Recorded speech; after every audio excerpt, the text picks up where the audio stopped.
Today, our guest is Debjani Ghosh. Debjani is the president of NASSCOM and a distinguished fellow at Niti Aayog. And she's targeted to establish a frontier tech think tank to advance India's position in frontier technologies.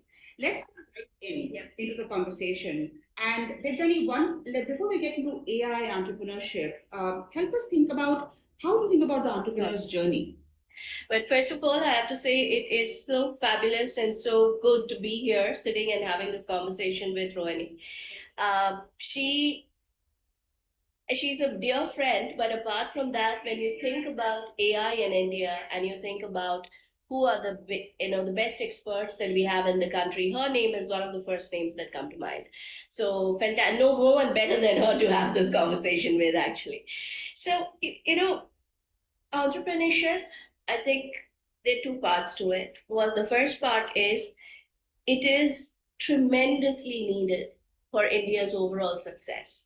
Because if India has to move towards its aspiration of becoming a developed nation, we have to supercharge our R&D and innovation abilities.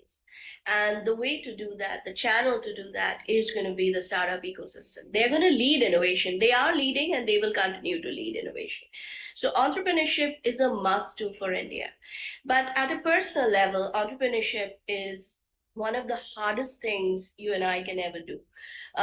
It takes a lot of courage because it is one of the most difficult journeys and a very lonely journey at most of the times ever. But when you have that idea, when you have that aha moment that you're so passionate about and you strongly believe that you can make a difference and you're willing to really dedicate your life or at least a large part of your life to making that a reality, I think that is what I call a founder mode. That is how founders need to think. So yes, there are two parts to entrepreneurship. What I do want to say is I think there's a belief that entrepreneurship is very easy and anyone can become an entrepreneur. Anyone can become an entrepreneur, but you have to have the character, the resilience, the commitment to stick it through. I think that's going to be very important. Absolutely, absolutely. And I think going for the long haul, creating value. Yeah. Coming to that, I think you said about how entrepreneurs are the ones who solve problems, look at new opportunities. This technology that we are looking at today, AI as being front and center, how do you see AI playing a role for founders? Yeah. How does it help? How should founders think about AI? So, when I think about AI, I think AI's superpower is its ability to augment expertise and productivity in every single human, if we know how to use it. Right? That's a big disclaimer. It all boils down to our ability and our competence in using it right or using it wrong, right? But if we are able to use it right, I think the biggest benefit of AI is workforce transformation or people transformation. Let's just put it down there, right? And for me, it is really expertise at your fingertips. For example, I love to write, and I write very often. In the past, I would write something and I would give it to 3, 4 people to read, critique, fact check, and all of that, right? Do the research. Now I write and I feed it into my whichever AI tool I'm using, and maybe a few multiple ones just to make sure. And they do the entire fact checking, research, etc. for me and come back with improvements, suggestions, etc. It's up to me whether I want to accept or not accept. For example, if I want to learn something new, I have always regretted that I never learned coding. So I took up coding at a very late stage in life. But again, the reason I was able to pick it up so fast was because of AI. My ability to use it and learn how to code, not just use it to code, but use it to learn how to code. Use it to learn new things. Currently, one of the areas I'm obsessing about is bioengineering. And I'm using AI to learn as much as I can about it. So AI is a tool that allows you to augment your expertise, your intelligence, and hence your productivity. So it can be used by everyone. For founders, it becomes tremendously important because it's sort of, think of it like your assistant. It's working with you nonstop, 24/7, right? I think of it from that perspective as you are thinking about AI, and of course, the next stage is how does it fit into your business? Where can it help in your business? Process automations, efficiency, customer intelligence, customer connects, more personalized connects, etc. So we'll talk more about that. But I think there's this aura about AI that it sort of solves all problems. It doesn't. It really depends on how well we are able to use it. The human becomes very important in this equation. I love the examples you've given about how you're using AI to learn a completely new area, and how you're using it as a tool to augment the way you work. Um, Given the fact this technology is moving so fast, and clearly the startup founders need to be at the cutting edge or at least understand how best to keep up with the trends. Would you advise, and as to how you think about it, or how you would advise startup entrepreneurs to stay updated, understand the trends, leverage the best? What would your advice be? See, the only thing we're sure of today is whatever you know today is going to be outdated tomorrow. I mean, that's the only thing you can be sure about. We talk about AI trends, but even the trends we know about today are, are going to be replaced by something else in a very short span of time. Because what is unique about AI is the pace of change. We have not seen the speed at which things are changing and the scale at which it is changing. We have not experienced that with any other technology transformation in the past. And I think that's what's unique about AI. So the only way to survive in this world is to continue to unlearn and continue to learn. In fact, if there is a superpower that I think I have, it is the ability to constantly keep myself updated, constantly unlearn, constantly learn new things. So if you are the kind of person who has curiosity and who enjoys new learning, I think you'll have a huge advantage in the game over others. Uh, the ways to keep yourself updated, I mean, there are so many different ways. For example, there are such brilliant platforms in India that allow training, trainings, etc., for free. Of course, there are ones that charges, and you can decide where you find the best fit. But there is so many good platforms, in fact, government platforms also that's available. There are podcasts. I'm a big, big, big fan of podcasts. And there are 4 or 5 podcasts that I will absolutely religiously listen to because I find them very informative and they keep me updated.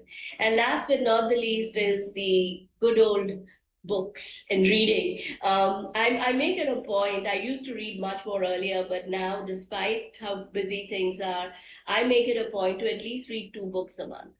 Um, and uh, and the last thing I do to keep myself updated is to write. Because when you write about something, you really have to understand the topic and you have to know the topic in order to be able to put it in your own words. So that helps me a lot. So these are some of the things I would practice. I think I love the point about writing. Yeah. What about you? I mean, you as CTO in Microsoft India, NTO, you are having to stay on top of this every day. What are some of the things you do? I think there are a lot of commonalities into what you and I do. I think one of the things which I follow is when I'm learning something new, actually put myself out there to teach it.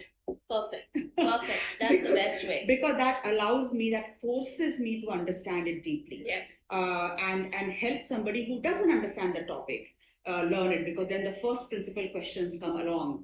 But I do keep up this curiosity point you mentioned. It just deeply resonate with it. I'm like a sponge, always looking for areas to learn.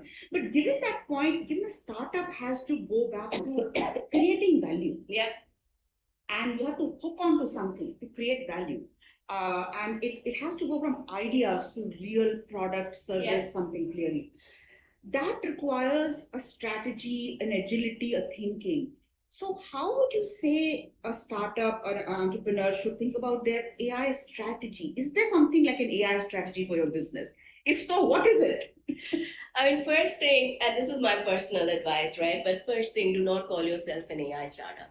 Because I do not know what an AI startup is. There's healthcare startups, there are agri startups, there are fintech startups, which are solving specific problems. AI is just a tool. I love it. And I think we have to really understand that AI is just a tool. You are an AI startup if you are building AI systems. You are building AI foundation models, etc. Yes, like OpenAI or some of the big companies, but that people with very, very deep pockets can do, right? But most other startups will be using AI to improve business efficiency, productivity, etc., etc. So the first thing is, no, I'm not a fan of AI strategy per se. I'm a fan of business strategy. I mean, if a startup comes to me, the first thing I ask them is, what problem are you trying to solve, and why are you best placed to solve that problem better than someone else?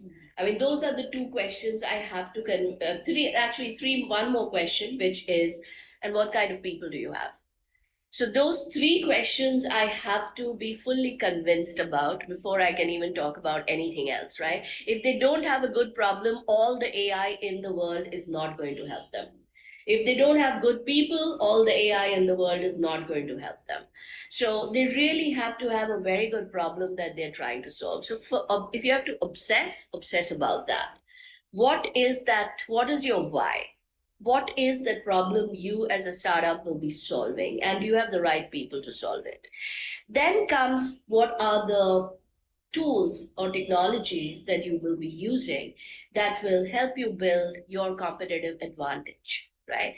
um, in today's world, how we use or do not use data becomes very, very important in differentiating our ability to provide that experience that matters to our customers, right?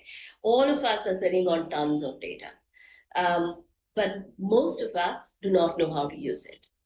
I think the first thing that one should think about is, how do I use the AI to manage the data that I already have? If you are an existing startup, how do I use it to build much stronger insights, much stronger predictive and analytics, which tells me what to do in the future? How do I use it to understand my customers better? How do I use it to provide more personalized services to my customers, right? That's sort of, for me, the main point, right? Second part of it is, how do you use it to just improve your processes? For example, as a startup, you have to create awareness about what you do. So you have to create things like flyers and videos and reels, etc. That's a great way with generative AI. That's a great use of AI. But of course, you have to be involved in it. I would never depend only on AI, because things can still go wrong. You'll have to fact check, you have to verify. But AI can be used tremendously efficiently and effectively to create promotional materials, customer insights, etc., etc. Right? So I think that's another part of it that becomes very important. Then, as you advance more, use of AI in product development, in product design, Salesforce automation, all of these become areas that one looks at as they grow, right? But starting point, I would say, is get your data, figure out a way to manage your data better, train yourself and your team on using the productivity tools, as they are called, where writing, creation, etc., video creation, because those can be really very effective, and they save you so much time, so much time. And then you start thinking about, how does this get integrated? But Rohini, you are dealing with this every day. So anything else you would like to add to it? I think I really resonate with the point about, it's really coming back to basics. Basics about the problem you're trying to solve, the real challenge, the value you're looking to create for your customers. And then looking at AI as a tool for which data then becomes important. And then people. Yeah. Because at the end of the day, it's going to be the people who make your company succeed and really be agile. It's not just technology for its own sake. But I think also when I double click on this thematic, I feel that there are certain problems, certain sectors in the country where problems can be solved which could not be solved earlier. And there are some of my favorite ones, but I would love to hear, are there things that you see, this could not have been done before without AI? Yeah. Would love to hear some few examples that are your favorites. In fact, recently, well, maybe they could have been done without AI, but it would have taken a lot more time, effort, and money. Yeah. Right. So a recent simple example, I was talking to a startup who has scaled brilliantly in India and now in US. Indian startup scaling in US. Simple problem they solve. Their basic promises to their target audience are farmers, and their basic promises, we're going to save you this percentage money, which matters a lot for farmers. How? So in the past, when farmers used fertilizers, they would just spray on all crops. One, they would waste a ton of money buying a lot of fertilizer, which was not needed. Two, it's not good. It's the not health, for for the soil and some of the crops, etc., or even pesticides. Right? I'm sorry, I think it's not fertilizer, pesticides, right? And they would just spray it pretty much across. Now what they do is the system that the startup has built, they are able to know where is it needed, which crops need it, and how much.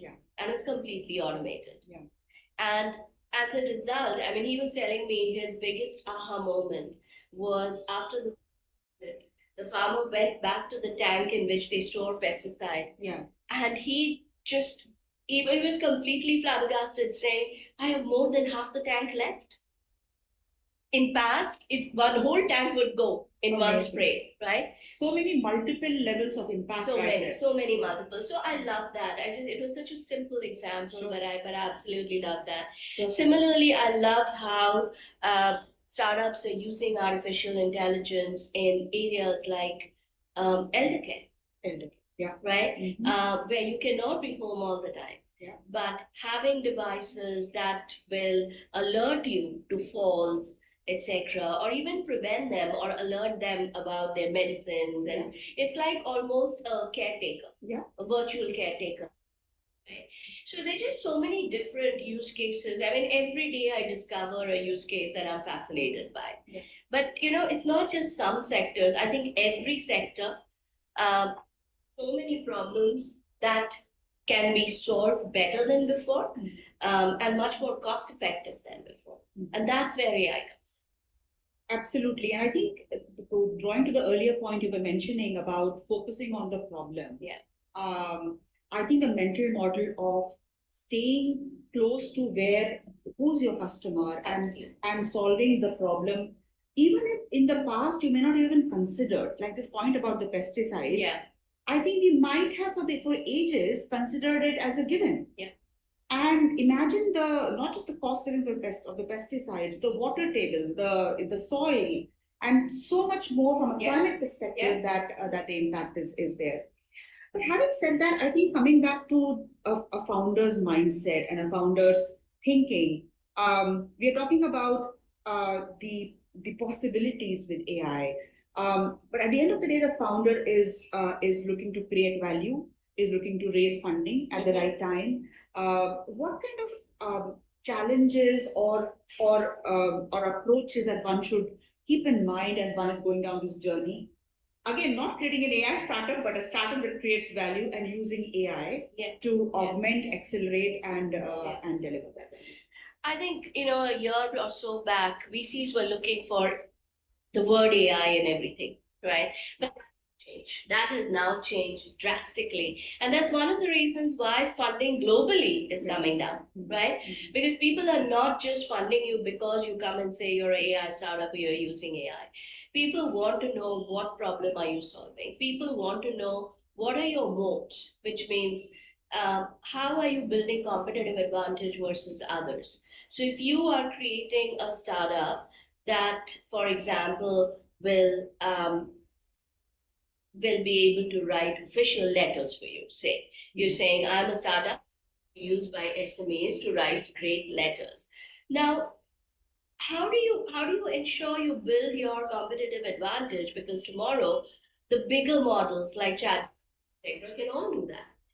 And a lot of them are available to a certain extent for free. So what's your moat? If your moat is I work with so many thousands of SMEs and I have built a deep understanding of specific things they need, their language, because I've been able to use AI to analyze the data and I've trained my AI on that data. So what I create is very personalized. You may have a certain edge. That again depends on how well you've been able to use it, right? Similarly, you could be a healthcare startup.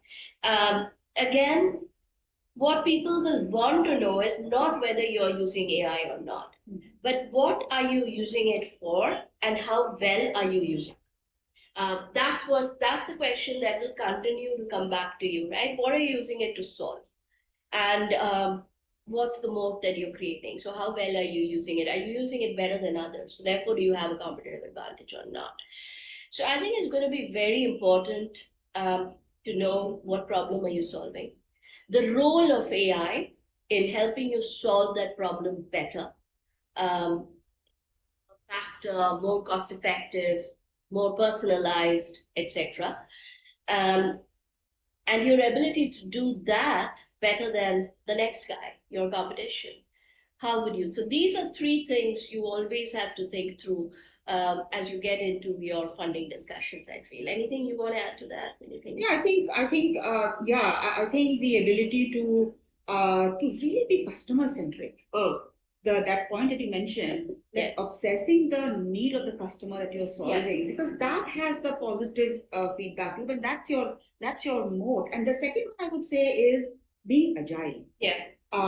Because as the tech is changing, and again, don't want to be tech centric, but as your tools are changing, what you could do for your customer, how you could do it is also changing. I think the two big modes that I believe in are one, your ability to play with data. Do you get data? Do you understand? Because if you do that, then you know your customer better and everything else, right? Yeah. So, do you have? I mean, one of the things I always ask startups is, what kind of a culture do they have? And in that, it becomes very clear: do they have a data-centric culture or not?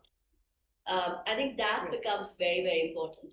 The second most important thing, which is another huge moat, I think the most important moat, are your people. What kind of people do you have? And in people, what we are looking for are people who can continuously keep learning. That's the biggest skill for success in today's world and tomorrow's world. If you have people who are willing to learn, who have that hunger for learning, for doing new things, risk taking, then a VC might just bet on you, even if your idea is not perfect, because they know you will get there. And of course, if you exhibit the same characters, right? So for me, I think those two have become the most important mode in the AI era.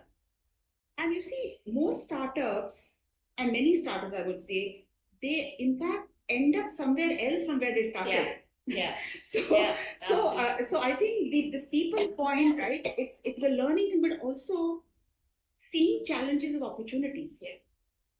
Being able to crack difficult things and be able to say, okay, there is problem solving aspect in there. That is huge and comes back to people. who are your people? What is their attitude? Can-do attitude, problem-solving attitude. A bit of a disrespectful, I will Amen. challenge the Amen. challenge the Amen. status quo attitude. Yeah, Right. do not hire anyone who will continue to say yes to you for everything. Exactly, a challenger mindset. No, beautiful, beautiful points. Given we are asking the founders in the audience, solve problems, learn AI, use it as a tool. We touched upon a little bit in the conversation, but um, are there training opportunities? Are there resources? You mentioned a few things, but perhaps delving on that a little bit more. Yeah.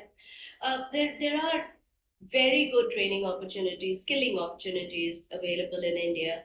One, from a NASCOM perspective, NASCOM has worked with the Ministry of IT in India to create a national skilling platform called Future Skills Pride. And a lot of the good courses, especially the foundational courses on understanding these technologies, are mostly available for free. So if you aren't on it, I would strongly advise get on it, get your teams on it. Then there are so many, a lot of universities make trainings available for free. Like last week, I heard Harvard, Stanford, and MIT opened up tons of courses completely for free. Right. So, and Indian institutes too, IITs, etc., they're putting out a lot of training, and most of them are putting it out there for free because they want the people to get trained. Right. So there are, I think, access to training is not a problem. The problem is how do you prioritize the time to train yourself? That's the key. That's why most people say, "Oh, but I don't have the time." If you want to run a business today, you better have the time. That's the only way I would. If you want to lead, if you want to run a business, a successful business today, and you are saying you don't have the time to learn, I think therein it's a big no-no for anyone who could become a stakeholder for that business, from your customers to your VCs to your funders, right? So prioritizing the time to learn is, I think, the biggest challenge that I see most startups deal with, finding that time. But the ones who are able to do it, they usually get an edge ahead.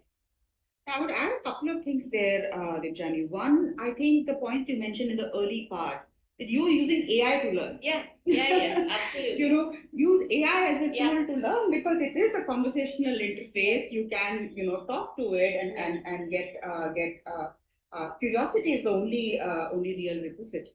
And the second one is, like we've been discussing, there is a technical side of AI, but there is a user, what can AI do side of AI, which is also equally important, in fact, if not more important. Very important.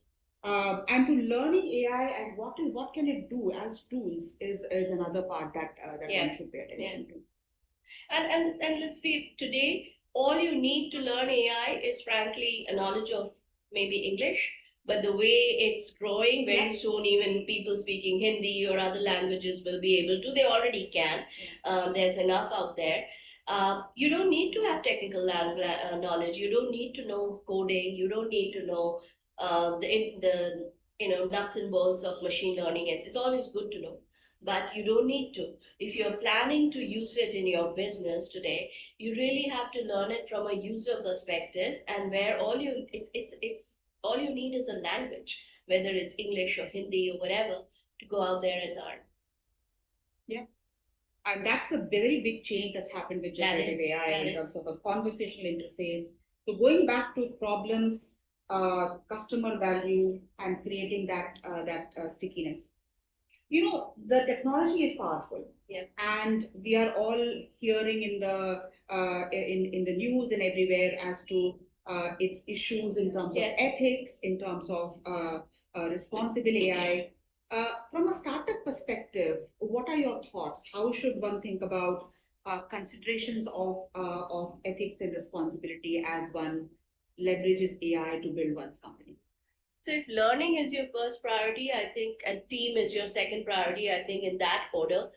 Third, or equally important as one and two, is governance and regulation.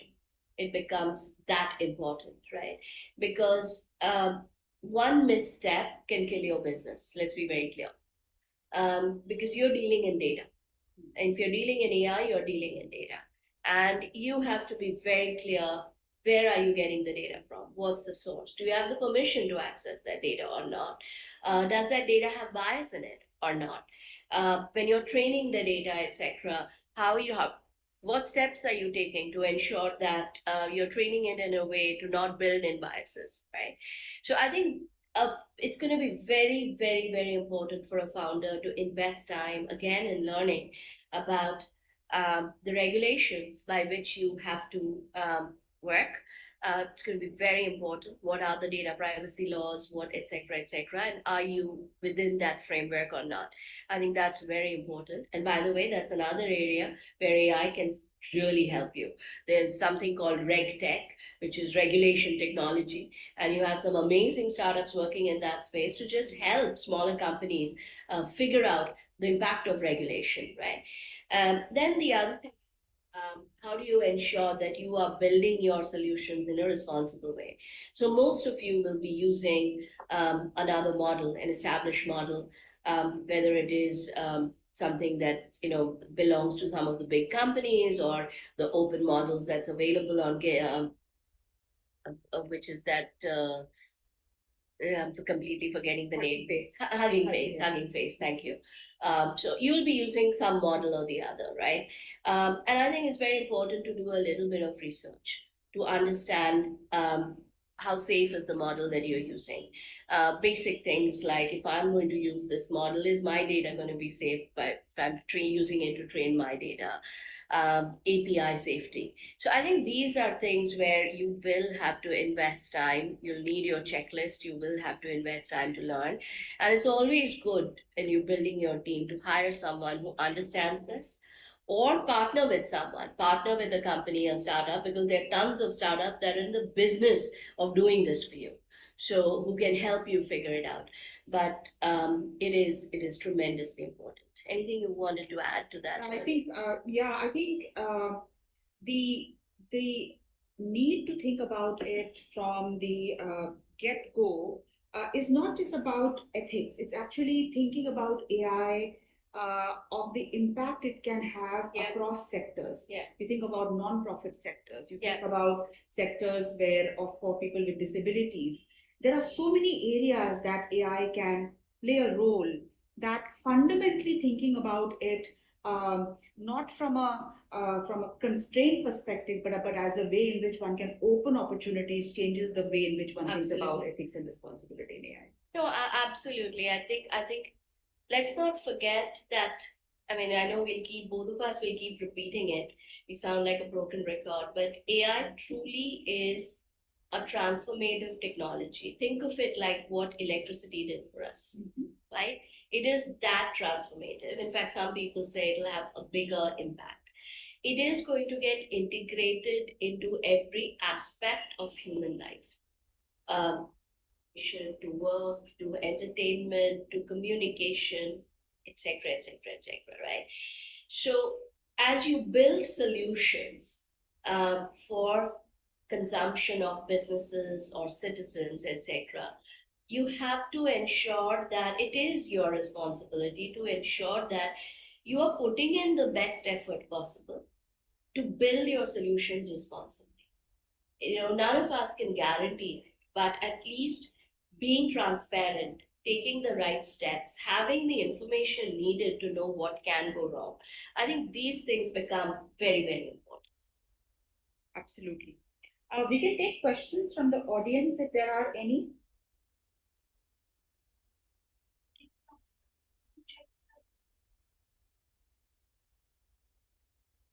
Somebody who's Are there questions? Yeah.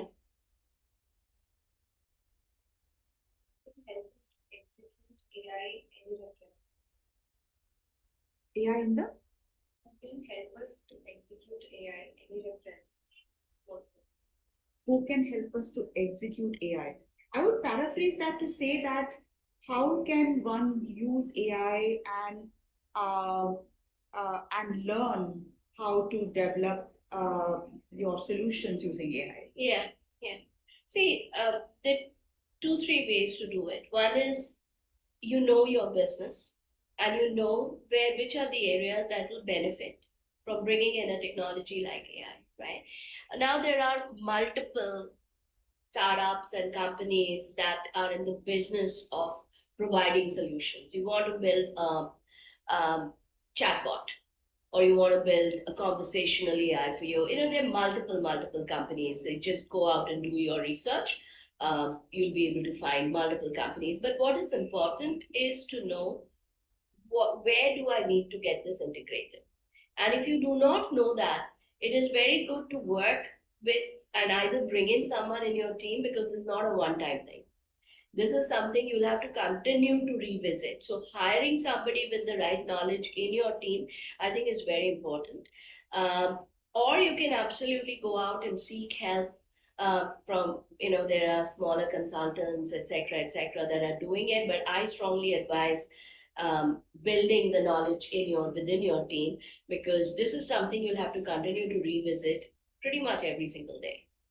So yeah, and I think the fact that the listener is asking this question, I would challenge you. Have you actually tried asking AI that question? yeah. Because I think whenever my teams today come to me for the particular question, I actually first ask them, did you use Copilot? Did you try finding what at least the first set of answers? You may not have all the answers, but did you try using AI to find at least the first set of questions? But I think beyond that, the point about um, we talked a little bit about responsible ethics. It's also important to make sure that when you get an answer, your thinking hat is on. That you are the person who has the agency to use whatever AI is telling you. You question, because then actually your ability to get more value from AI actually rises. Yeah. Because then you are being that critique that leverages AI the appropriate way. Any other questions? We're open to questions. So if anyone wants to give in questions, please type it in and we'll have someone tell us. But to that point, earlier we used to say every company is a digital company. Yeah. Right? Yeah. Today, every company is an AI company. And that's why I say don't call yourself AI startup, because every startup will. If you're not using AI, it's in fact, that's what I often say. There is no such thing as a non-AI startup. Every startup has to use AI, right? So I think if you are a founder, or if you're planning to become a founder, just as you would learn about what it takes to set up a startup, just as you would about what it takes to get funding for a startup, regulation. You will have to invest time in learning these things if you want to start a business. Today, you also have to invest time in learning about technologies like AI and how they impact your business, where they can be used. And there are enough case studies available, or as Rohini said, go to your favorite AI tool and ask it. In fact, I do have this trick. I always use 2 to 3. I have my favorites, so I use 2 to 3, and I cross-reference to make sure that I'm getting the right answers, and there's no hallucination, etc. So it's this is where start using these tools. It can really help you. I have a question. Somebody is asking, can you share any tools that can be used for text, video, except for the obvious one, ChatGPT? Are there any tools like for text or video that one can use? Again, if you just go in and reference, I don't want to name tools here. I don't think that's fair.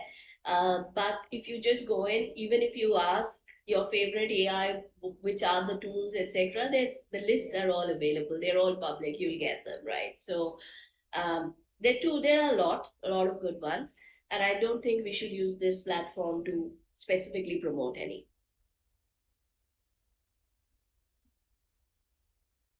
Yeah, I think speaking of tools, I think again, tools will also evolve, and technology will evolve.